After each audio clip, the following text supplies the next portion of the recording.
The followers of Muhammad have been indoctrinated by their scholars about the alleged divine origins of the Quran, and the overwhelming majority do not know and have not been informed about the stories in the hadiths, and some verses in the Quran that actually point to the contrary.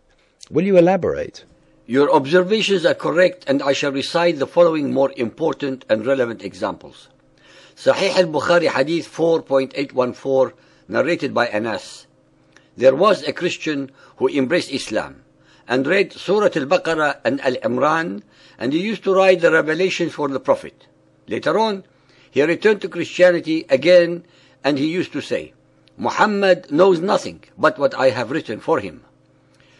Ladies and gentlemen, this story relates to the fact that one of Muhammad's scribes used to modify his revelations so that they rhymed better with the full knowledge of Muhammad.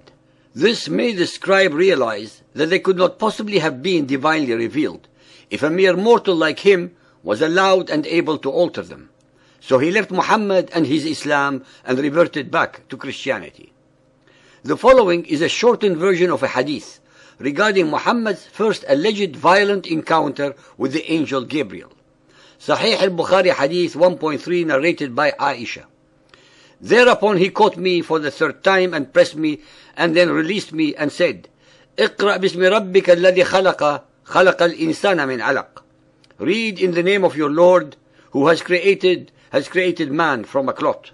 Then Allah's apostle returned with the inspiration and with his heart beating severely. Then he went to Khadija bint Khuwaylid and said, Cover me, cover me.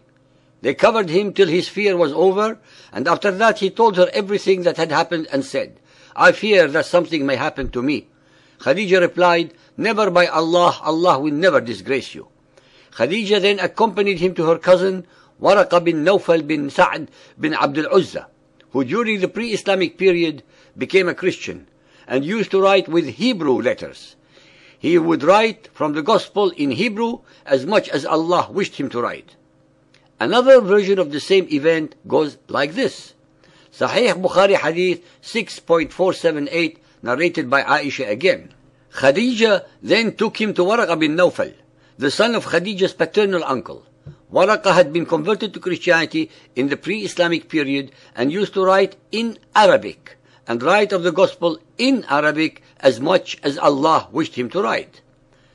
The listener should be made aware of the transition in the two hadiths, from writing in Hebrew to writing in Arabic. This was part and parcel of the methods used by the later followers of Muhammad to deliberately distance Waraqa from the Jews as much as possible, to make believe that the Quran was not influenced by anyone outside of Muhammad. When one studies, and I repeat the word studies, the Quran, one will have no choice but to conclude that the Quran is based almost entirely on plagiarized, plundered, pirated and or perverted concepts, precepts, thoughts and ideas from the traditions, fetishes and scriptures of the pagan Arabs, Jews, Christians and Zoroastrians. In the final analysis, the only new revelations that the Quran introduces are the enormous number of hate-mongering, warmongering, terrorizing and racist verses that fill its chapters.